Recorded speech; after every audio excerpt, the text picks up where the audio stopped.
저는 인사하겠습니다. 복 있는 사람이 됩시다. 은혜 받읍시다. 다 잘 될 것입니다. 다 지나갈 것입니다. 오늘은 창세기 12장 말씀을 읽었습니다. 코로나 사태로 인해서 예배가 멈추고 또 교회들의 시스템도 바뀌고 또 정상적인 예배를 드리지 못하는 이런 상황에 왔습니다.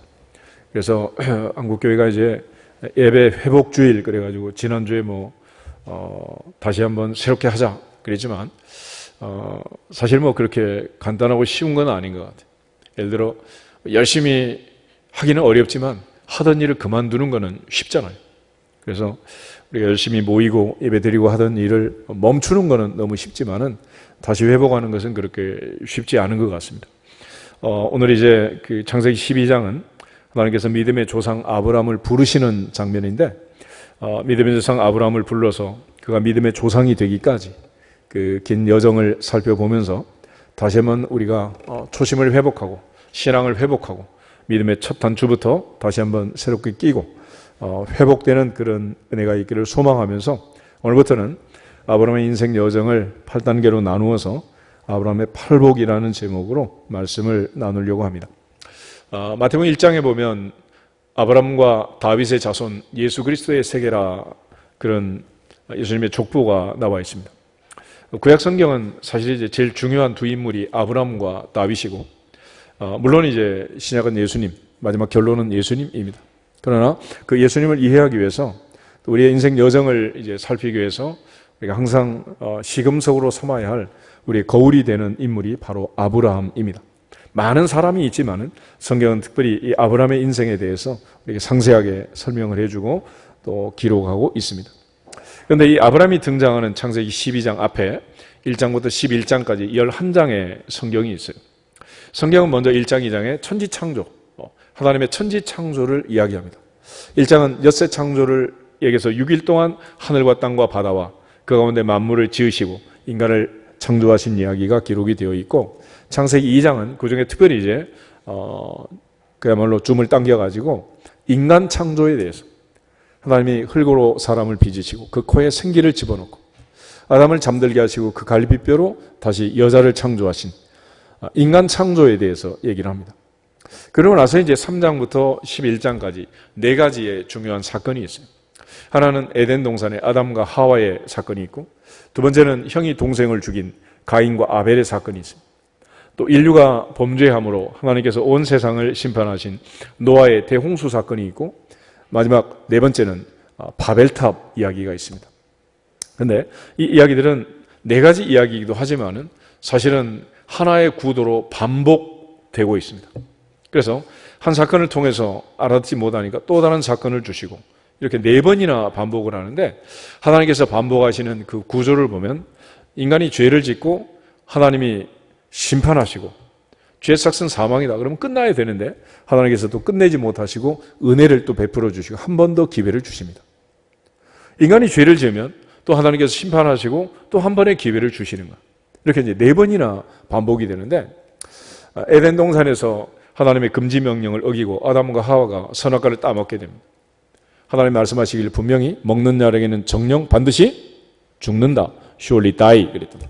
그런데 하나님께서 인간을 죽이지 못하고 대신에 짐승을 죽이고 가죽 옷을 입혀서 에덴에서 추방을 시키게 됩니다. 가인이 아벨을 죽였을 때도 죄 삭은 사망이고 살인자인데 그걸 어떻게 살려둘 수가 있겠어요? 그러나 가인이 또 하나님 앞에 내 죄벌이 너무 중하여 견딜 수가 없습니다.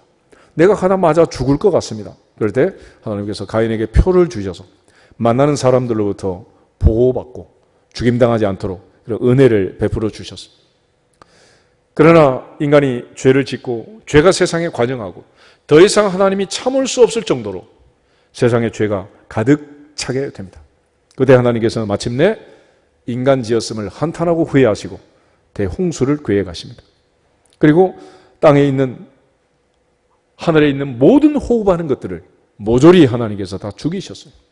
그러면 그렇게 끝났으면 되는데 또 하나님께서 노아와 그의 8 식구를 방주를 짓도록 하고 그 방주 안에 들어가게 하시고 그 방주에 들어간 노아의 가족들을 통해서 또 인류가 번성하게 하십니다. 바벨탑 사건은 인간이 지은 죄 중에 가장 대표적인 죄인데, 탑을 꼭대기를 하늘에 닿게 하고 우리의 이름을 지면에 내자, 이런 야망을 가지고 탑을 건설하게 됩니다. 사탄이 가지고 있는 가장 중요한 두 가지 특징이, 하나는 거짓말이고 하나는 교만인데, 창세기 3장부터 사탄은 인간에게 거짓말을 하고 교만하도록 만듭니다. 선악과를 먹어라. 먹으면 누구처럼 된다? 하나님처럼 된다. 그래서 하늘 꼭대기까지 높아지고자 하는 그런 마음을 갖다 표출하는 사건이 바로 바벨탑 사건입니다. 하나님께서 내려오셔서 보니까 이건 도저히 멈출 수 없는 사건입니다. 내버려 둬가지고는 이제 끝이 없는 그런 상황으로 지금 빠져들고 있어서 하나님이 그 자리에서 언어를 혼잡하게 하심으로써 그들이 흩어지게 됩니다. 그래서 그곳에 이제 바벨이라는 이름을 붙이게 되는데, 이 바벨이란 말은 언어가 혼잡하게 되었다라는 뜻입니다. 그리고 흩어버려서 그 중에 또 하나님이 은혜를 주셔서 한 사람을 붙들었습니다. 그게 바로 아브라함이었어요. 오늘 이제 그 아브라함을 붙드시고 그 아브라함을 통해서 이어가는 그 이야기가 이제 성경 12장부터 시작이 되는데, 창세기 12장부터를 우리는 성경의 본론이라고 합니다. 앞에 1장부터 11장까지 이야기를 흔히 태고 역사, 프리 히스토리, 그래서 역사 이전의 역사, 연대를 알 수 없는 이야기인데, 창세기 12장부터는 이제 아브라함부터는 연대를 측정할 수가 있습니다. 그래서 이 아브라함 이야기를 통해서 하나님께서 이제 새로운 구원을 이루시는 과정을 우리에게 설명해 주고 있어요. 그래서 하나님께서 아브라함에게 은혜를 주시는 그 첫 번째 단계가 뭐냐? 바로 부르심이라는 것입니다. 부르심. 누구든지 하나님이 부르심으로써 이 시간 우리가 이 자리에서 예배를 드리고 있는 것이고, 만약에 하나님이 부르지 않았다면 올 수 있는 자가 한 사람도 없다는. 그래서 아브라함의 여정을 보면 이제 12장에는 하나님께서 아브라함을 부르시는 장면이 있고, 13장은 롯과 좌하면 우하고 우하면 좌하겠다는 아브라함의 선택의 이야기가 있습니다. 그리고 이제 14장에 가면 이제 롯이 다섯 연약국의 전쟁이 나고 포로로 잡혀갔을 때 아브라함이 318명의 가병을 거느리고 데려와서 찾아와서 멜기세덱에게 11조를 드리는 이야기가 있습니다. 창세기 15장은 6절에 특별히 아브라함이 여호와를 믿으니 이것을 그의 의로 여기셨다. 그래서 이신칭의 믿음에 대한 이야기가 나옵니다. 그리고 창세기 17장에 이제 아브라함 99세 때 하나님이 찾아오셔서 아브라함아, 나는 전능한 하나님이다. 너는 내 앞에 행하여 완전하라. 그리고 할례의 언약을 맺는 이야기가 나옵니다. 그리고 창세기 18장에는 이제 조카 롯이 사는 소돔과 고모라의 멸망 소식을 듣고 아브라함이 하나님 앞에 간절히 기도해서 의인 50명, 45명, 40명, 30명, 20명, 10명까지 내려가면서 의인이 10사람 있으면 어찌하시겠습니까? 하나님께서 용서하겠다 하는 약속을 주셨고, 결국은 아브라함이 기도했지만 의인 10명이 없어 소돔과 고모라는 넘어지게 됩니다. 그러나 창세기 19장 29절 말씀처럼 하나님께서 롯에 거하는 성, 그 성을 엎으실 때 아브라함을 생각하사 롯을 구출했다라는 아브라함의 기도에 대한 이야기가 나옵니다. 그리고 창세기 16장에 이스마엘이 태어나고 창세기 21장에서 이제 이삭이 태어나게 되는데, 이스마엘이 아닌 이삭, 약속의 아들, 약속의 씨, 상속자를 얻는, 여호와께서 말씀대로 약속대로 상속자를 주셨습니다 하는 간증을 사라 할머니가 하고 있는 아브라함의 상속자 이야기가 나옵니다.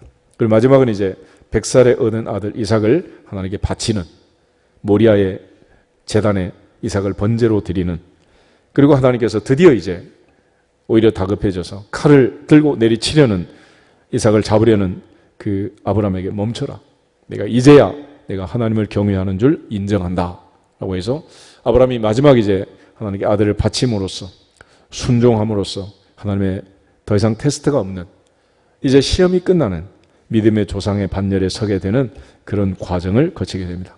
그래서 아브라함의 팔복은 8단계인데 우리 같이 한번 따라하겠습니다. 부르심의 복, 부르심의 복, 선택의 복, 선택의 복, 11조의 복, 11조의 복, 믿음의 복, 믿음의 복, 할례의 복, 할례의 복, 기도의 복, 기도의 복, 상속자의 복, 상속자의 복, 순종의 복, 순종의 복. 8단계로 이제 말씀을 살펴보면서 우리의 흐트러진 믿음을 다시 한번 회복하고 믿음의 조상 아브라함과 함께 복을 받는 자녀의 권세를 회복할 수 있기를 주님의 이름으로 축복합니다. 우리 이제 구원이라는 얘기를 할 때 어떤 상품을 우리가 받는 것처럼 구원을 받는 것이 아닙니다. 구원은 우리가 이제 육체가 모태에서 출생해서 성장 과정을 거치고 또 중년 노년을 거쳐서 마침내 이제 요단강 건너 천국에 들어가는 것처럼 우리가 영적 구원이라는 것도 영적 출생으로부터 시작합니다. 출생. 그래서 하나님의 은혜로 우리가 새 생명을 얻게 되고 새 생명을 얻는 과정에서 이제 성장하는 믿음의 과정을 거치고 마침내 이제 인생을 마치고 하나님의 나라에 영원한 나라에 들어가게 되는데 그런 의미에서 이제 계획주 신학은 우리가 구원을 받았느냐라고 말할 때 우리는 구원 받았습니다라고 말해야 되는 것이고 또 고백할 수 있어야 됩니다. 동시에 완전한 구원, 영원한 구원은 아직 남아있다라는 개념에서 우리는 이미 구원을 받았고 아직 구원을 받지 않았다. 우리는 이미 구원의 반열에 들어섰지만 완성된 구원은 아직 남아있다는 거예요. 그래서 마태나 마가나 누가는 이거를 하나님의 나라, 천국이라고 했습니다. 천국. 예수님께서 천국은 여기 있다 저기 있다 할 것이 아니라 천국은 너희 안에 있다. 우린 이미 천국 백성 되어서 하나님 나라의 시민이 된 줄로 믿습니다. 그렇지만 그 영원한 천국은 육체를 가지고 이 땅에서 누리는 이것이 전부가 아니고 이 세상을 마치고 흙사람을 벗어버리고 영원한 천국에 들어가서 새하늘과 새 땅에서 영원히 사는 그것이 천국의 완성이라는 완성. 그래서 계시록 21장 20장에는 새하늘과 새 땅을 보여줍니다. 반면에 이제 사도 요한은 영생이라는 말을 씁니다. 요한복음 3장 16절에 보면 하나님이 세상을 이처럼 사랑하사 독생자를 주셨으니 이는 누구든지 저를 믿는 자마다 멸망하지 않고 영생을 얻게 하려 하십니다. 그래서 영생, 생명, 이터널 라이프를 얘기하는데 이 영생이라는 것도 예수님 마르다에게 말한 것처럼 나를 믿는 자는 죽어도 살겠고 무릇 살아서 나를 믿는 자는 영원히 죽지 아니하리니 이것을 내가 믿느냐 그랬죠. 그러므로 우리가 영생을 받았습니까? 아멘 해야 돼. 아멘. 그렇지만 우리 이 땅에서 육체를 가지고 영생하는 게 아니고 영원한 나라에서 천국에 가서 영생하는 줄 믿습니다. 그래서 영생도 우린 이미 영생을 받은 자이지만 영원한 영생이 남아있단 말이에요. 사도 바울은 그걸 가리켜 구원이라고 했습니다. 구원. 주 예수를 믿으라 그러면 너와 네 집이 구원을 받으리라. 그래서 우리는 이미 구원을 받은 자이지만 또 영원한 구원을 남겨놓고 있는 이런 하나님 나라의 이중성을 우리 잘 기억해야 됩니다. 그런 측면에서 교회라는 것도 이 세상에 있는 교회가 있고 하늘의 교회가 있습니다. 지상교회가 있고 천상교회가 있습니다. 그래서 보이는 교회, 그래서 유형교회라고 하고 보이지 않는 교회, 무형교회라고 합니다. 지상에 있는 이 교회는 전투적 교회라, 전투적 교회. 영적 전쟁을 하고 싸움이 끝이지 않는 교회. 그러나 천상의 교회는 승리의 교회, 평화의 교회, 승전한 교회라는 그런 차원에서 우리가 신앙생활하는 이 여정은 좋은 일만 있고 평안한 일만 있고 그러면 얼마나 좋겠어요. 그런데 그렇지가 않단 말이에요. 아이들이 세상에 태어나서 성장하는 과정도 이와 같이 이제 마찬가지입니다.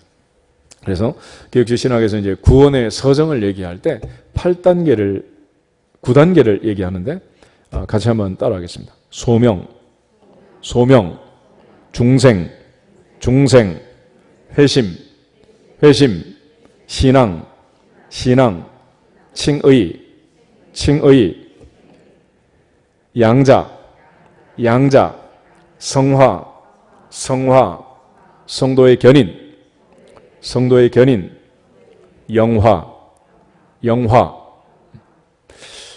아이들이 맨 처음에 이제 모태 잉태에서 세상에 태어나게 됩니다. 사도 바울은 특별히 어머니의 모태로부터 하나님이 나를 불렀다. 선지자 에레미야도 구약에 많은 선지자들도 어머니의 복중에서부터 하나님이 나를 불렀다. 심지어 에베소서 1장에 보면 사도 바울은 창세 전에 세상을 창조하기도 전에 하나님이 나를 선택하시고 부르셨다라고 얘기를 합니다. 바로 이 부르심으로부터 우리의 구원은 시작이 되는 거예요.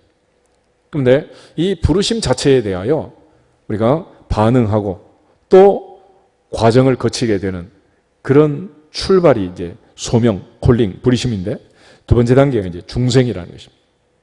우리가 엄마 모태에서 이제 태어나는 드디어 핏덩이가 세상을 향해 태어난 그 사건이 이제 중생 아니겠어요? 그런데 예수님께서 니고데모와 대화할 때 니고데모가 예수님께 묻습니다. 사람이 늙으면 어떻게 다시 태어날 수가 있습니까? 두 번째 출생한다는 게 무슨 뜻입니까? 그때 예수님께서 니고데모에게 너는 이스라엘의 선생이면서 그것도 모르느냐? 물과 성령으로 물 곧 성령으로 거듭나지 아니하면 하나님의 나라에 들어갈 수가 없다. 두 번째 출생은 성령으로 인한 영적 출생을 출생, 거듭남, born-again이라고 하는 것입니다. 인간이 엄마 모태에서 태어났을 때 그러면 이제 맨 다음 처음에 하는 일이 있죠. 애들이 모태에서 태어나면 뭐해요? 어마마마 소자를 낳으시느라고 고생 많으셨습니다. 큰절하시던가? 애들이 뭐해요? 그냥 울어요. 울어. 그래서 영적 출생도 마찬가지예요. 내 안에 새 생명이 들어오고 내가 생명을 얻게 되면 우는 거예요.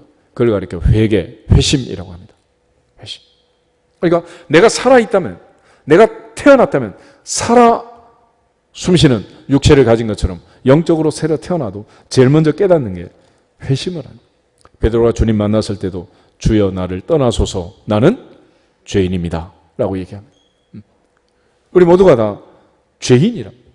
선지자 이사야도 하나님의 성전에 들어가서 하나님의 보좌를 보고 천군 천사의 찬송을 듣고 자기 모습을 살핍니다.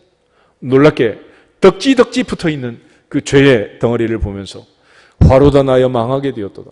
내가 입술이 부정한 백성 중에 살면서 죄만 짓고 살았습니다. 어찌하오리까? 그럴 때 천사가 제단 숯불을 가져와서 그 입술을 정결케 하고 그를 깨끗하게 하시는 것을 이사야 6장에서 우리가 보게 되는데, 이처럼 아이들이 태어나면 우는 것처럼 우리는 육체가 출생할 때 우는 것처럼 영적 출생에도 회개가 반드시 동반되게 되어 있습니다. 그러면 우는 애를 어떻게 해요? 내버려도 엄마가 안아주고 할머니가 안아주는 거예요. 그럼 울던 애가 어때요? 이제 편안해지고 그리고 이제 울음을 그치게 된다. 요즘 애들 머리가 좋아가지고 한밤중에도 막 울어. 뭐라고? 안아달라고. 피곤해서 살포시 놓으면 또 막 자질해지고 울어. 그게 무슨 얘기냐? 우리가 하나님의 회개하는 것뿐만 아니라 동시에 믿음이, 신앙이 들어오는 거예요. 이렇게 나를 안아주는 분이 우리 엄마구나, 우리 할머니구나, 나를 사랑하는구나 확신이 오는 거예요. 그래서 우는 아이를 안아주면 애가 갑자기 울음을 멈추잖아요. 그 조그만 애가 뭘 알아서 그러겠어? 그러니까 우는 거는 회개라면 안을 때 울음을 멈추고 다시 새근새근 숨을 쉬고 잠이 드는 거는 믿음이다. 믿음이니라. 그래서 이 믿음의 단계가 오는 거예요. 그러고 나면 그 다음에 하나님께서 칭의의 은혜를 주십니다. 모태에서 태어날 때 핏덩이가 태어나잖아요. 엄마도 아프고 아이도 아프고 피를 범벅하고 태어난 것을 깨끗하게 씻어. 그처럼 의롭다 칭함을 주시고 이제는 의로운 백성이다. 그래서 칭의라는 은혜를 주시는 겁니다. 그러고 나면 드디어 이제 동사무소에 가서 호적에 올리잖아. 양자라는 거예요. 양자. 자녀의 권세를 얻게 된 겁니다. 그러면 그때부터는 이제 어떻게? 긴 여정을 거쳐서 성장하는 과정을 거치고 이 성장하는 과정을 성화라고 하는 거예요. 성화. 그래서 아이가 태어나면 이제 뭐 그야말로 진자리 마른 자리, 그 숨을 쉬고 있는지 지금 엎어져 숨을 못 쉬는지 정말 날아갈까 부서질까 그렇게 키우는 거 아니겠어요? 근데 조금 크면 이제 미운 5살, 7살 그래가면서 이제 사춘기, 5춘기 그래가면서 막 엄마가 나한테 뭘 해줬냐 이러면서 막 들이대고 막. 그리고 이제 청년기, 중년, 장년, 노년을 거쳐서 마지막에 이제 세상을 떠나죠. 그 긴 여정에서 인생에 상처가 없으면 좋지만은 많은 어려움과 고난을 겪을 수밖에 없단 말이에요.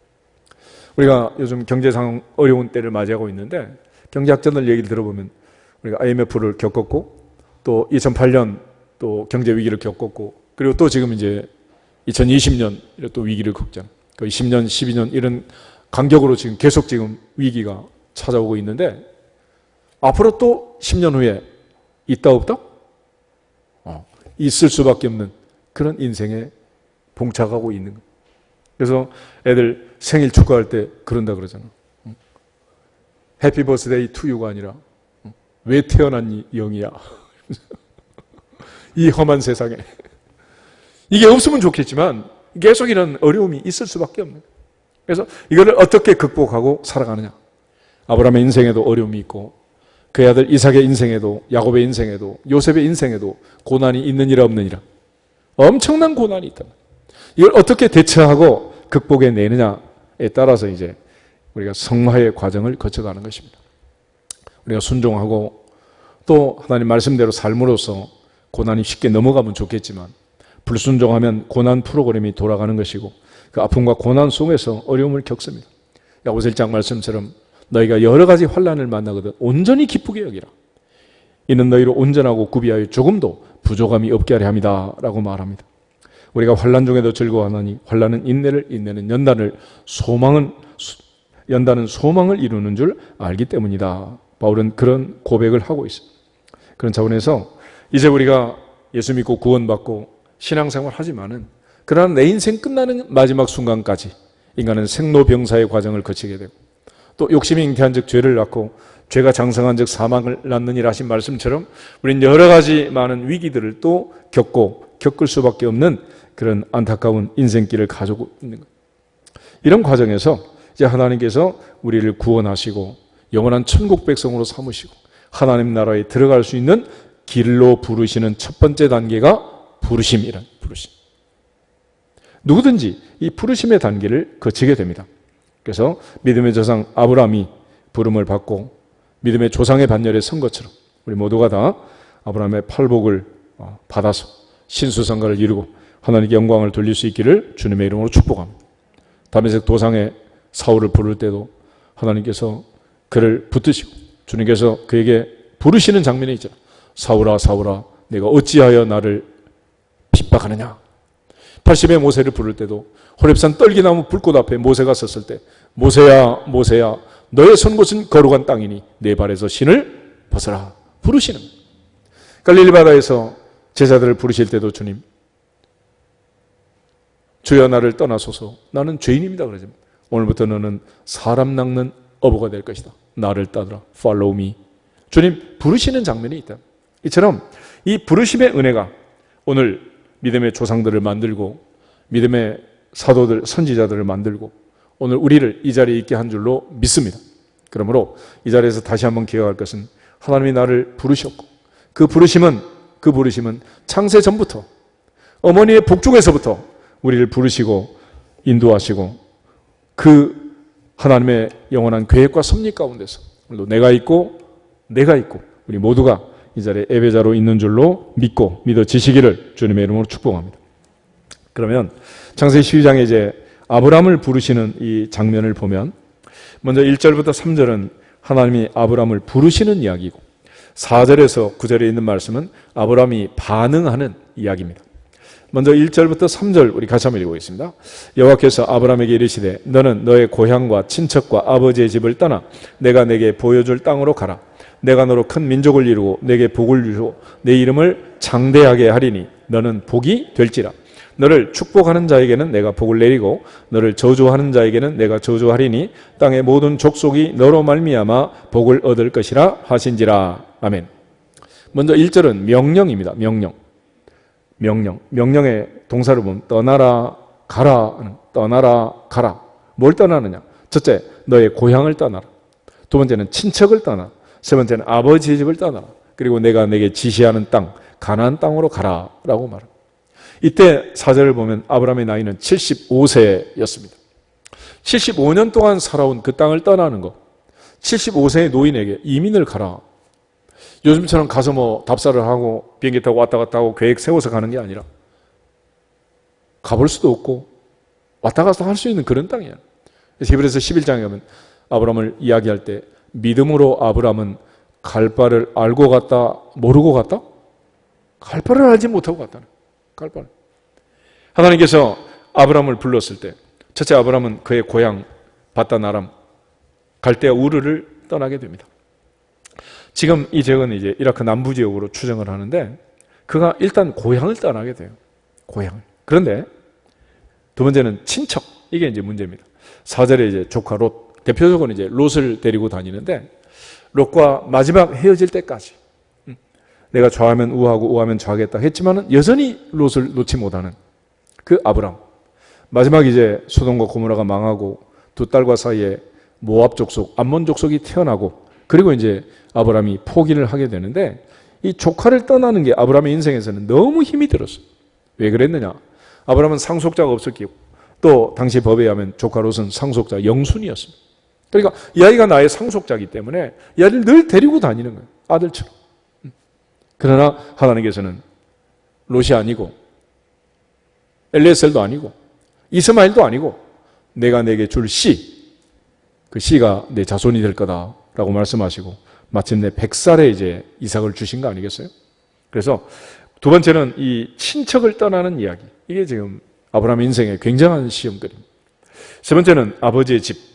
마침내 이제 100살의 아들을 주셨는데 하나님은 그 아들을 또 테스트를 하잖아요. 모리아산에서 번제로 바쳐라. 창세기 22장 드디어 이제 아브라함이 이 아들을 바침으로써 파이널 테스트가 되고 더 이상 아브라함에게 이제 시험이 없는 이제 노후를 평탄하게 보내는 그런 과정을 거치게 됩니다. 하나님 앞에 다 맡기고 다 내려놓으면 평안할 줄로 믿습니다. 다 내려놓고 주의 말씀에 순종하고 명령대로 가면 행복할 줄로 믿습니다. 이게 아브라함의 여정에서 처음부터 하나님이 하신 말씀. 그래서 내가 내게 보여줄 땅, 젖과 꿀이 흐르는 땅, 가나안으로 가라. 근데 갔더니 기근이 너무 심해가지고 애굽으로 내려가고 올라가고 그러면서 또 이제 많은 스토리가 전개가 되는 거예요. 2절은 하나님께서 명령과 더불어 약속을 주십니다. 하나님이 아브라함에게 준 약속은 내가 너로 큰 민족을 이루겠다. 큰 민족을 이룬다. 아니 지금 아들 한 명도 없는데 무슨 큰 민족이겠어요. 근데 하나님께서는 원대한 계획을 가지고 거대한 민족, 큰 민족을 만들어 주겠다. 또 너에게 복을 주는데 내 이름을 창대하게 하겠다. 그리고 너는 복이 되라. 너는 복이 되라. 예전 성경에는 복의 근원이 되라 그랬죠. 복의 샘인데 이번에 본문을 보면 복덩어리야, 복덩어리. You will be a blessing. 네가 복이 될지어다. 복이 될지어다. 그래서 우리는 복 있는 사람을 만나가지고 복 있는 사람이 되는 게 아니에요. 소가 비빌 언덕이 있어야 된다 그렇게 말하는데 놀랍게 하나님께서는 하나님이 친히 비빌 언덕이 되셔서 우리에게 복을 주신다는. 그러니까 우리가 하나님으로부터 주시는 복을 받는 거지 누구 통해서 누구 때문에 누구를 업어타고 막 복을 받는 이런 복을 주시는 않아요. 내가 복이 되는, 그래서 내가 복 있는 사람이 되면 내가 복의 근원, 복의 통로가 되면 나를 만나는 모든 사람이 복을 받으리라. 복을 받으리라. 그러니까 아브라함 때문에 복을 받는 그런 복의 근원, 네가 복이 되라. 그런 말씀을 약속으로 주시고 있습니다. 그리고 이제 세 번째 3절에는 안전장치를 하나 더 주십니다. 너를 축복하는 자에게는 내가 복을 내리고 너를 저주하는 자에게는 내가 저주하리니 땅의 모든 족속이 너로 말미암아 복을 얻을 것이라 하신지라. 우리가 세상을 살면서 축복만 받고 서로 좋은 친구만 있고 좋은 관계만 있으면 얼마나 좋겠어요. 하나님께서 여기에 또 약속을 하는 거예요. 네가 살다 보면 너를 축복하는 자도 있지만 반드시 너를 저주하는 자도 있다는 거예요. 그러나 신경 쓰지 말고 걱정하지 마라. 너를 축복하는 자는 내가 복을 내리고 너를 저주하는 자는 저주한다 그랬습니다. 요즘 뭐 확률 게임을 많이 하죠. 예를 들어 어떤 사람이 또는 내가 축복했을 때 그 사람이 받으면 좋고 못 받으면 내가 받고 이게 이제 하나님의 법인데 반대로 어떤 사람이 나를 저주하든지 내가 저주하든지 했을 때 그 사람이 못 받으면 내가 저주를 받는다면 그 확률이 10% 하더라도 저주하면 돼야 안 돼? 돼야 안 돼요. 요즘 코로나 사태 때문에 많은 사람이 또 세상을 떠난 분들이 있습니다. 그렇지만 전체 인류 70억으로 치자면은 퍼센트로 하면은 몇 퍼센트 안 되는 거예요, 사실은. 우리가 확률이 1%만 된다고 해도 저주하면 된다, 안 된다? 그거 안 되는 거예요. 그래서 성경은 복은 하나님이 주신다는 것을 구구절절히 강조하는데 여기 이제 축복한다는 말과 복을 준다는 이 단어를 잘 구별하셔야 됩니다. 축복한다는 단어 앞에는 사람이 주어이고 복을 준다고 할 때는 반드시 하나님이 주어가 되는 거예요. 창세기 1장 찾아보겠습니다. 창세기 1장 26절에서 28절.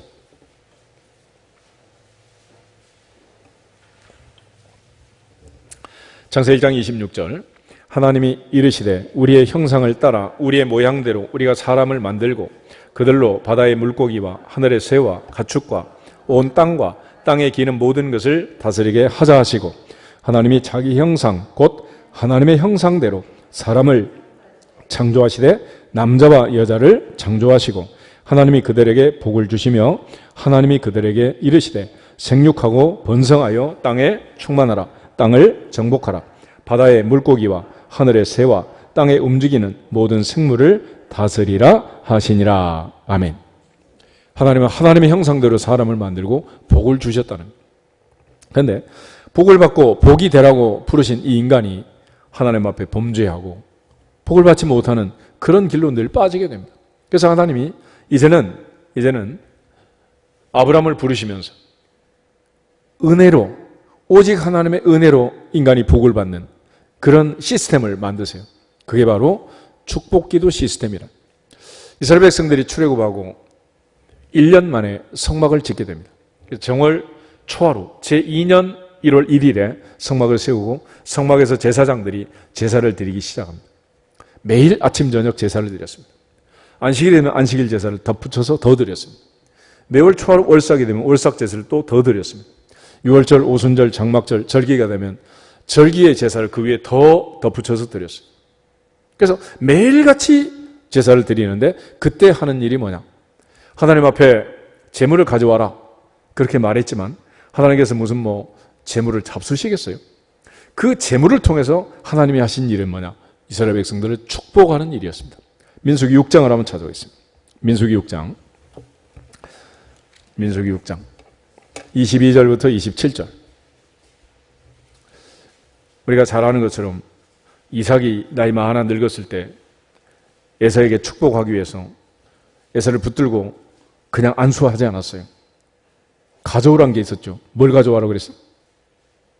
뭘 가져오라고 했어? 별미를 가져오라. 별미를. 아니 아버지가 아들한테 축복하면서 무슨 별미를 가져오라 그러겠어. 근데 하나님께서는 언제 축복했느냐? 제사장을 통해서 제사 드리러 나오는 그 백성들에게 축복을 한 거예요. 그 백성. 예배 시간에, 제사하는 그 시간에. 22절 보겠습니다. 여호와께서 모세에게 말씀하여 이르시되 아론과 그의 아들들에게 말하여 이르기를 너희는 이스라엘 자손을 위하여 이렇게 축복하여 이르되 여호와는 내게 복을 주시고 너를 지키시기를 원하며 여호와는 그의 얼굴을 내게 비추사 은혜 베푸시기를 원하며 여호와는 그 얼굴을 내게로 향하여 드사 평강 주시기를 원하노라 할지니라 하라. 그들은 이같이 내 이름으로 이스라엘 자손에게 축복할지니 내가 그들에게 복을 주리라. 아멘. 매일 아침 저녁 축복하고 매 안식일 축복하고 매월 초하루에 축복하고 6월절, 오순절, 장막절, 나팔절, 대속죄일 많은 절기 때마다 축복하고 그렇게 해서 가나안의 주인공, 적과 꿀이라는 가나안의 주인공을 만든 거예요. 이 광야를 거쳐서 하나님께서 걸러낸 게 있습니다. 뭘 걸러냈느냐? 민수기 14장을 한번 더 보시면 모든 백성을 축복했지만 그러나 가나안에 못 들어간 사람들이 있었습니다. 어떤 사람 못 들어갔느냐? 26절부터 30절 말씀 보겠습니다. 26절. 여호와께서 모세와 아론에게 말씀하여 이르시되 나를 원망하는 이 악한 회중에게 내가 어느 때까지 참으랴? 이스라엘 자손이 나를 향하여 원망하는 바 그 원망하는 말을 내가 들었노라. 그들에게 이르기를 여호와의 말씀에 내 삶을 두고 맹세하노라. 너희 말이 내 귀에 들린 대로 내가 너희에게 행하리니 너희 시체가 이 광야에 엎드러질 것이라. 너희 중에서 20세 이상으로 계수된 자 곧 나를 원망한 자 전부가 여분네의 아들 갈렙과 눈의 아들 여호수아 외에는 내가 맹세하여 너희에게 살게 하리라 한 땅에 결단코 들어가지 못하리라. 아멘. 광야 40년 동안 하나님은 제사장들 통해서 매일 아침 저녁 축복을 합니다. 그럼에도 불구하고 변화되지 않는 사람들, 그럼에도 불구하고 원망하는 사람들, 그들은 가나안에 못 들어간다. 나중에 모세마저 분노함으로써 가나안에 못 들어갔습니다. 그리고 분노를 가지고는 그 땅에 들어가면 안 된다. 그래서 새로 태어난 신세대하고 새로운 세대하고 여호수아 갈렙이 가나안에 들어가서 가나안의 복을 누리게 된 줄로 믿습니다. 우리가 하나님 앞에서 신앙생활하면서 여전히 옛사람을 벗어버리지 못하고 애굽에 430년 종살이하던 그 아픔과 고통이 이스라엘 백성들을 붙들고 원망하도록 자꾸 만드는 거예요. 오늘 하나님께서 믿음의 조상 아브라함을 부르시면서 그에게 약속을 주십니다. 그리고 안전장치를 주세요. 너를 축복하는 자에게는 내가 복을 내리고 너를 저주하는 자는 저주한다. 그래서 우리가 이러한 말을 들어도 염려하지 말라는, 복은 누가 주신다? 하나님 주신다는. 그 사람이 뭐 한마디 했다고 내가 그거 뭐 받는 거 아니라 오직 하나님 복을 주시는, 오히려 그러는 사람을 불쌍히 여겨라. 그래서 로마서 12장을 한번 찾아보시겠습니다. 사도 바울이 저주하는 사람에 대해서, 핍박하는 사람에 대해서 그럼 어떻게 하라는 얘기냐? 14절부터 21절을 보겠습니다. 로마서 12장 14절. 너희를 박해하는 자를 축복하라. 축복하고 저주하지 말라. 즐거워하는 자들과 함께 즐거워하고 우는 자들과 함께 울라. 서로 마음을 같이 하며 높은 데 마음을 두지 말고 도리어 낮은 데 처하며 스스로 지혜 있는 채 하지 말라.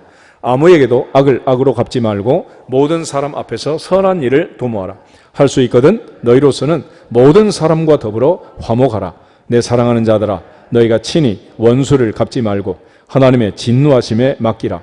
기록되었으되 원수 갚는 것이 내게 있으니 내가 갚으리라고 주께서 말씀하시니라. 내 원수가 줄이거든 먹이고 목마르거든 마시게 하라. 그리함으로 내가 숯불을 그 머리에 쌓아 놓으리라.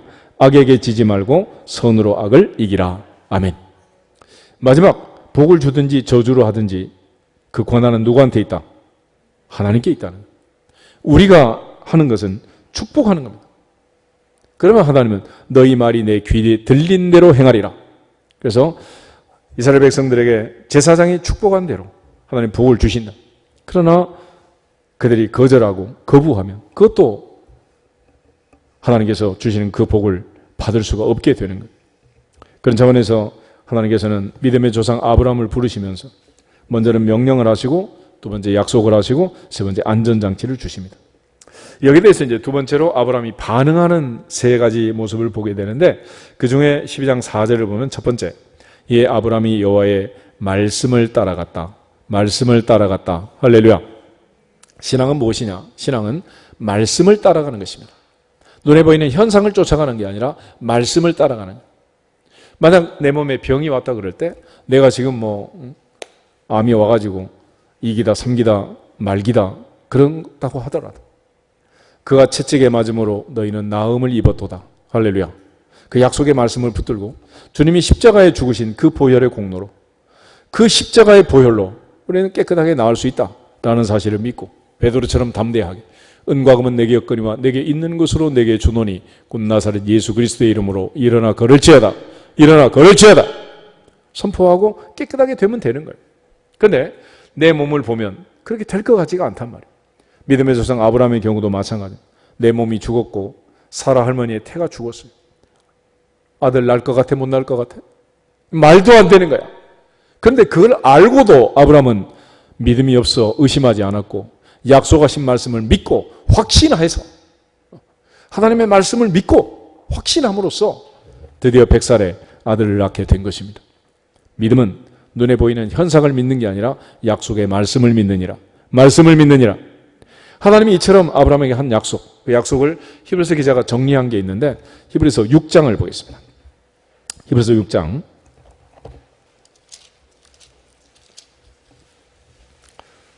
13, 14, 15 세 절을 보겠습니다. 히브리서 6장 13절. 하나님이 아브라함에게 약속하실 때에 가리켜 맹세할 자가 자기보다 더 큰 이가 없으므로 자기를 가리켜 맹세하여 이르시되 내가 반드시 너에게 복주고 복주며 너를 번성하게 하고 번성하게 하리라 하셨더니 그가 이같이 오래 참아 약속을 받았느니라. 아멘. 하나님께서 아브라함에게 준 약속은 14절 이렇게 정리했습니다. 내가 반드시 너에게 복주고 복주며 너를 번성하게 하고 번성하게 하리라. 할렐루야. 이런 약속을 받았는데 어떻게 해서 드디어 받았느냐? 15절. 그가 이같이 오래 참아 약속을 받았다. 인생은 뭐냐? 오래 참는 거라. 참. 아브라함은 75세에 부름을 받아서 정확히 100년을 더 살았습니다. 175세에 세상을 떠났어요. 요즘 이제 뭐 100세 시대라 그러죠. 100세 시대 누리고 살려면 어떻게 해야 돼? 참아야 하느니라. 참아야 하느니라. 그 외에는 길이 없어. 그 외에는. 못 참겠다 깨꼬리 그러고 죽으면 끝나는 거야. 경제학자들이 한 얘기를 들어보니까 이런 예를 들더라고. 경제 위기가 오면 반드시 한 2년 동안은 엄청난 폭등이 일어나고 회복이 된다는. 왜 그러냐 그랬더니 예를 들어 어떤 건물 밑에 식당이 5개가 있다고 하면 못 참고 폐업한 가게가 3군데, 살아남은 가게가 2군데. 그러면 이게 회복이 되면 5개가 가게가 나눠 갔던 걸 2개가 나눠 가질 거 아니에요. 그러면 폭등이 되는 거예요? 안 되는 거예요? 돼, 안 돼요. 초등학생도 아는 얘기야. 그 폭등을 맛보고 싶으면 지금 어떻게 해야 된다고? 참아야 하느니라. 참아야 하느니라. 견뎌야 된다는 거예요. 그래서 야고보서는 인내를 온전히 이루라. 인너희를 온전하고 구비하여 조금도 부족함이 없게 하려 함이라. 그런 거예요. 참는 거예요. 참아. 할머니가 참고 기다리니까 천하가 할머니 치마폭으로 들어오는 거예요. 못 참고 왔다 갔다 하고 그러면 남는 게 뭐가 있어요? 참는 거예요. 참아. 아브라함 역시 175세가 될 때까지 오랫동안 참았다. 그래, 참았다. 하나님도 하루를 1000년같이, 1000년을 하루같이 오래 참으신다. 참으신다. 그래서 우리가 모든 일은 농사에다 비유합니다. 농사에다가. 농사를 짓는 사람들, 열매를 따는데 갑자기 따요? 천천히 따요? 갑자기 따요? 천천히 따요? 애가 키가 크는데 빨리 커요? 천천히 커요? 할머니가 보면 하나도 안 컸어. 그런데 나중에 옆집 할머니가 보면 애가 언제 이렇게 컸어요? 그래. 안 큰 것 같은데 크는 거야. 그게 바로 믿음의 성장이 그렇고 육체의 성장이 그렇고. 그래서 흔히 말하기를 부자도 천천히 된다 그러더라고. 빨리 하려고 하니까 성질이 급해가지고 다 망치는 거야. 참아야 하느니라. 아멘. 우리 한번 인사하겠습니다. 오래 참읍시다. 조금만 더 참읍시다. 아멘. 참아야 되는 거야. 참아. 그렇게 해서 아브라함이 이 복을 누렸다는 거죠. 하나님께서 아브라함 나이 100살의 아들을 줬습니다. 아브라함도 못 참아가지고 86세 때 이스마엘을 낳는 실수도 하고 넘어지기도 하고 막 그러잖아요. 하나님 앞에서 끝까지 인내할 때 이 복을 반드시 주실 줄로 믿습니다. 약속의 말씀은 내가 반드시 너에게 복 주고 복 주며 너를 번성하게 하고 번성하게 하리라 그랬습니다. 갈라디아 3장 9절에 가면 믿음 있는 자들은 믿음의 조상 아브라함과 함께 복을 받느니라 그랬습니다. 그러므로 아브라함 같은 복을 받으려면 우리도 어떻게 해야 된다? 참아야 되는 거야. 참아야 돼. 그래서 아브라함은 말씀을 따라갔다. 말씀. 자기 몸의 상태를 보는 게 아니고 사라의 몸의 상태를 보는 게 아니고 자기 현재 상황을 계산기로 두들겨 본 게 아니라 말씀을 따라 약속의 말씀만 붙들고 간 거예요. 두 번째는 7절에 보면 이제 마침내 그 땅에 가서 한 일인데 여호와께서 아브라함에게 나타나 이르시되 내가 이 땅을 내 자손에게 주리라 하신지라 자기에게 나타나신 여호와께 그가 그곳에서 뭐를 했다? 제단을 쌓았다. 제단을. 8절에도 그가 거기서 베델 동쪽 산으로 옮겨 장막을 치니 서쪽은 베델이요 동쪽은 아이라 그가 그곳에서 여호와께 뭐를 했다? 제단을 쌓았다. 아브라함의 인생은 이제부터 어디를 가든지 하나님 앞에 제단을 쌓는 예배 중심의 삶을 살게 됩니다. 오늘날 우리가 참으로 어려운 때지만 이렇게 예배를 드리는 이유가 뭐겠습니까? 하나님 중심, 말씀 중심, 교회 중심이란 게 뭐겠어요? 결과적으로 하나님께서 성전문을 닫아버리면 하나님께서 우리 예배를 못 드려도 바벨론 포로 70년처럼 성전이 불에 타고 없어지면 포로로 잡혀가면 그때는 하나님과의 관계가 다 단절이 되는 거예요. 우리 모두가 다 하나님 앞에서 믿음의 조상 아브라함이 첫걸음부터 제단을 쌓고 가는 곳마다 하나님께 먼저 예배를 드린 것처럼 예배가 먼저고 기도가 먼저고 말씀이 먼저고 찬양이 먼저고 하나님이 먼저라는 사실을 기억하고 삶의 우선순위가 바뀌지 않기를 주님의 이름으로 축복합니다. 그리고 세 번째는 8절 끝에 가면 여호와의 이름을 부르더니 그랬습니다. 여호와의 이름을 부르더니. 아브라함의 반응은 첫째 말씀을 따라가고, 두 번째는 제단을 쌓고, 세 번째는 여호와의 이름을 불렀다는 거예요. 예수님 우리에게 주기도문 가르쳐 주실 때 뭐라 그랬어요? 너희는 이렇게 기도하라. 하늘에 계신 우리 아버지여. 아버지를 부르라는 거예요. 아버지를 불러. 아브라함이 여호와의 이름을 불렀다는 것은 하나님께 기도하는 거예요. 기도 없이 살 수 없어요. 그래서 하나님께서 아브라함에게 처음부터 말씀 중심의 신앙생활을 하도록 하고, 가는 곳마다 제단을 쌓게 하고, 먼저 하나님께 기도하게 하고. 그래서 아브라함의 인생에도 말씀에 불순종할 때 문제가 생기고, 특별히 기도가 막힐 때 문제가 생겨요. 무슨 일이 있더라도 기도와 말씀보다 앞서지 않고 순종하고 약속대로 복을 받기를 주 이름으로 축복합니다.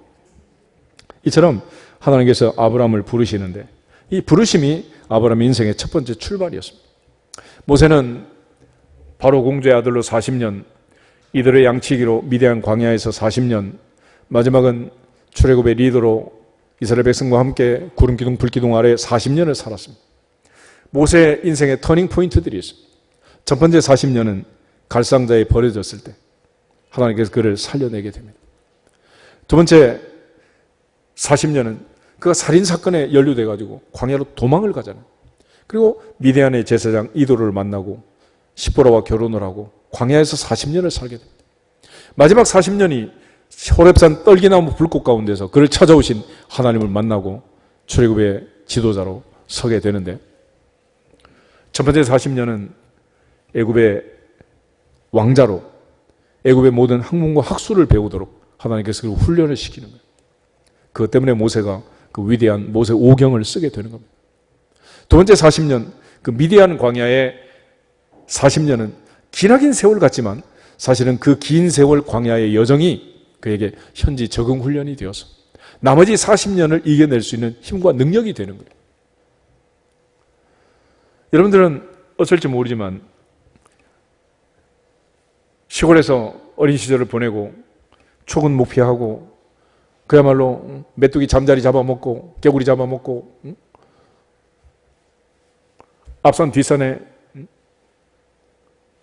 달래도 따먹고 이렇게 큰 사람들은 사실 막상 망하고 어려워지면 시골 가서 살면 되지 뭐. 어떻게 하면 돼? 그때 살던 그대로 살면 되는 거예요. 자연으로 돌아가서. 근데 요즘 애들은 태어나자마자 전부 다 시스템 속에 살았기 때문에 거기 갖다 놓으면 어떻게 돼? 죽으라는 줄 아는 거예요. 죽으라는 줄. 40년 동안 왕조로 살던 애를 갑자기 광야에 갖다 놓으면 살겠어 이게? 그래서 하나님이 40년 동안 훈련을 시키는 훈련. 이스라엘 백성들이 원망하기 전에 모세가 더 먼저 원망을 했을 거 아니에요. 그래서 하나님께서 그를 훈련시켜가지고 학문과 학술의 훈련을 시키고 미디안 광야의 훈련을 시키고, 그래서 마지막에 하나님이 그를 쓰시는 거예요. 그 하나님의 출발이 뭐냐? 하나님의 선택, 하나님의 부르심으로만 시작이 되는 거예요. 그런데 하나님께서 우리를 부르실 때 다윗도 그렇고 이사야, 에레미야, 베드로, 바울 다 마찬가지. 그 인생의 전환점은 바로 부르심으로부터 출발합니다. 갈릴리 바다의 어부들을 부를 때도 예수님 부르심으로부터 제자가 되고 첫 출발을 하게 되는 거예요. 하나님 앞에서 우리 모두가 다 이미 부르심을 받았고 그러한 하나님의 원대한 계획 속에서 창세전에 어머니의 모태로부터 우리를 불러서 이 자리에 있는 줄 믿습니다. 한 송이의 국화꽃을 피우기에 봄부터 소촉새가 온 게 아니야. 창세전부터, 엄마 뱃속에서부터 수십 년 전부터 하나님은 그 계획을 가지고 우리를 부르신 줄로 믿습니다. 이러한 부르심을 가리켜 유효한 부르심이다. 유효한 부르심. 그 부르심은 무조건적이고 불가항력적이다. 한 조건을 보지 않고 강력하게 우리를 불러서 하나님의 부름에 응답하도록. 바울이 고백한 것처럼 주 예수께서 나를 부르실 때, 나를 붙잡을 때 주 예수께 붙잡힌 바 된 그것을 잡으려고 쫓아간다. 주님이 나를 잡아서 끌고 가는 거예요. 그걸 가리켜 성도의 견인이라고. 견인. 우리 끌고 가는 거죠. 그래서 우리는 영원한 천국에 가는 거예요. 우리가 견인차에 끌려갈 때 내가 운전대를 아무리 돌려도 내가 돌리는 대로 가요? 견인차가 끌고 가는 대로 끌려가요? 그래서 우리는 천국밖에 못 가는 거야. 내가 내 마음대로 살면 우리는 다 양 같아서 그릇 행하여 각기 제 길로 갔지만 여호와께서는 우리 무리의 죄악을 그에게 담당시키셨도다. 주님이 우리의 죄짐을 지고 우리의 죄값을 갚으셨기 때문에 더 이상 우리는 정죄함이 없는 그런 복을 누리게 된 줄로 믿습니다. 이처럼 하나님께서 우리를 부르신 그 부르심, 너희가 그 은혜에 의하여 믿음으로 말미암아 구원을 얻었나니 이것이 너희에게서 난 것이 아니요 하나님의 선물이라고 했습니다. 이처럼 하나님이 우리를 부르신 그 부르심에 가장 중요한 특징들이 있습니다. 다 같이 로마서 9장을 한번 찾아보겠습니다. 로마서 9장을 보시면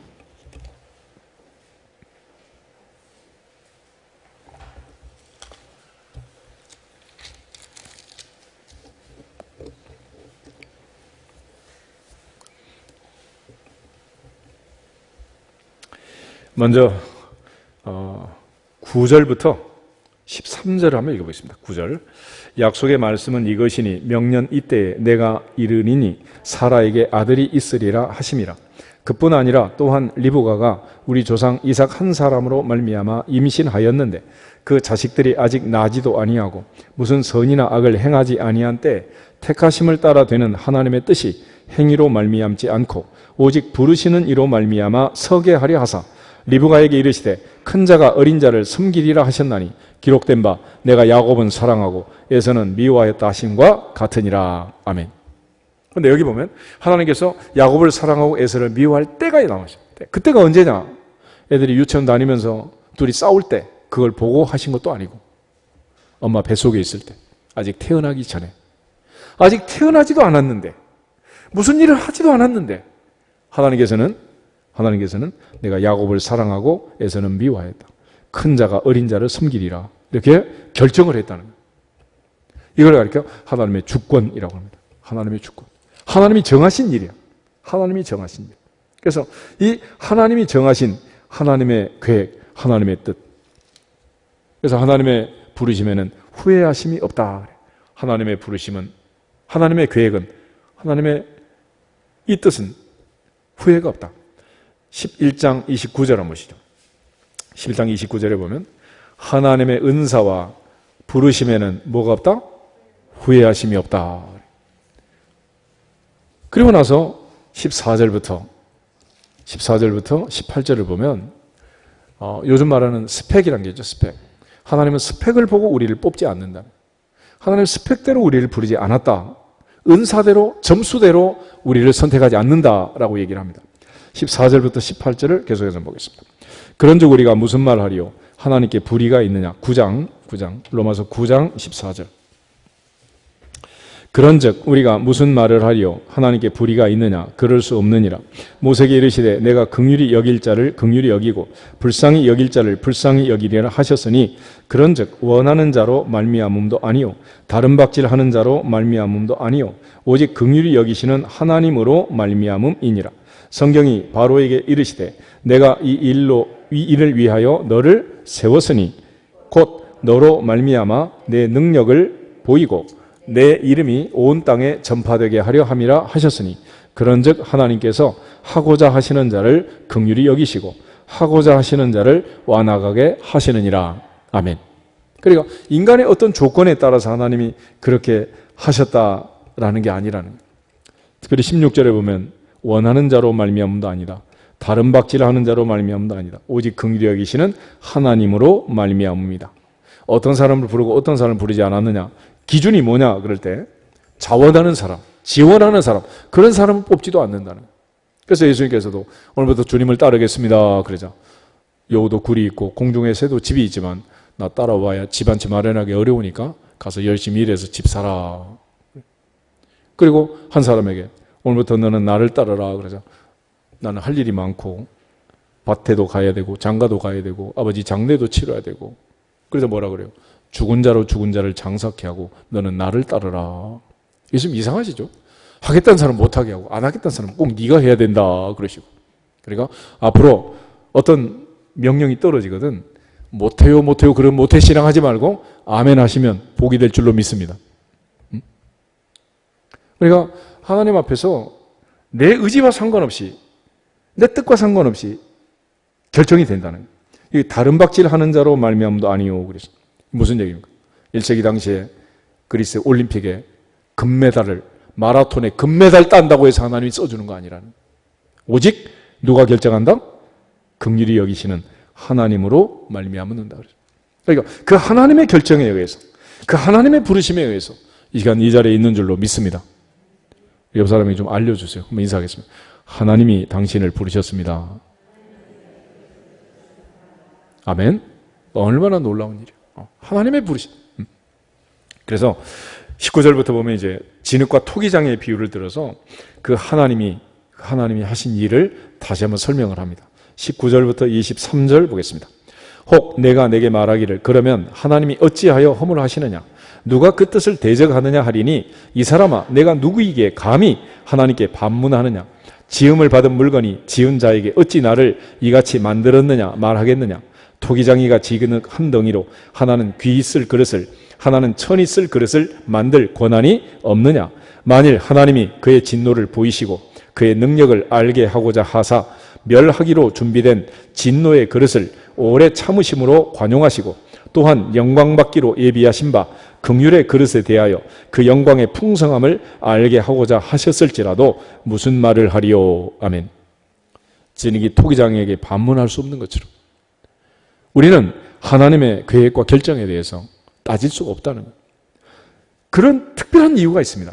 24절 한번 24절 이 그릇은 우리니 곧 유대인 중에서뿐 아니라 이방인 중에서도 부르신 자니라. 아멘. 20세기 말에 21세기에 동북아의 끝에 있는 이 한반도에 살고 있는 이 코리안을 하나님이 불러서 이렇게 하나님을 아버지라 부르고 예배 드릴 수 있는 이런 권세와 특권을 주셨단 말이에요.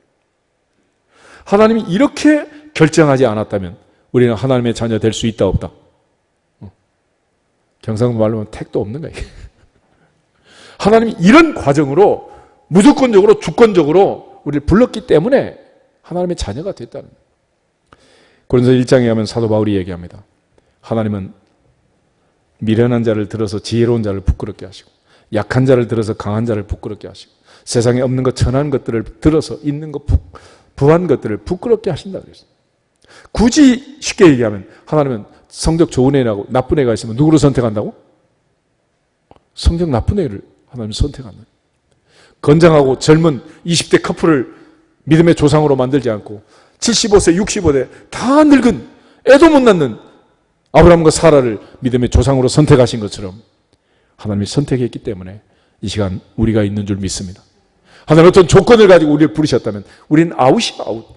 하나님이 그 조건을 다 폐기하시고 무조건적으로 unconditional 그리고 하나님의 부르심 앞에 저항할 수 없는 은혜를 주셔가지고 irresistible 하나님 그런 은혜를 주셔서 이 자리에 있게 된 거예요.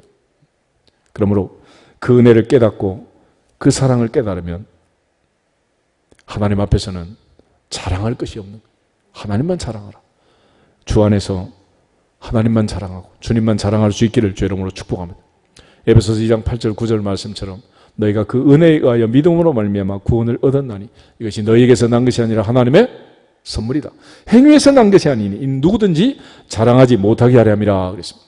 로마서 4장을 한번 더 보겠습니다. 로마서 4장 보면 아브라함 이야기가 다시 나옵니다. 자랑과 더불어서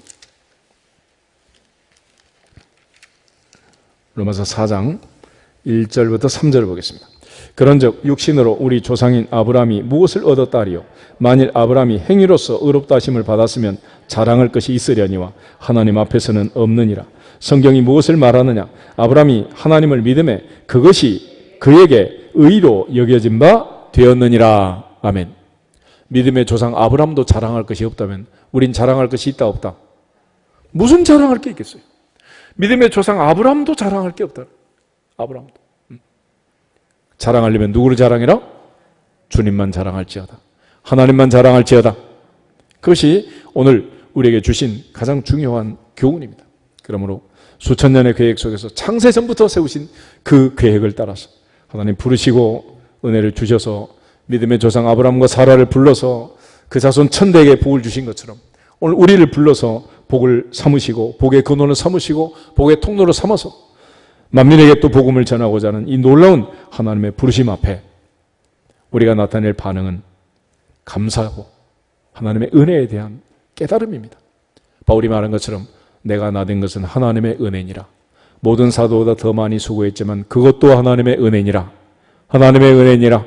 하나님의 은혜로 부름을 받 은혜로. 이것이 공로가 되면 안 됩니다. 공로가 되면 자랑거리가 되겠죠. 그러나 우리의 공로가 아니라 행위에 산 게 아니기 때문에. 그래서 기독교는 한마디로 은혜의 종교다. 불교는 행위의 종교라면 기독교는 은혜의 종교예요. 우리 모두가 다 하나님의 은혜, 노래만 부르지 말고 진짜 은혜를 깨닫고 부르심에 감사하면서 주님만 자랑할 수 있기를 주님의 이름으로 축복합니다. 우리 옆 사람 앞에서 인사하고 우리 기도하겠습니다. 모든 것이 하나님의 은혜입니다.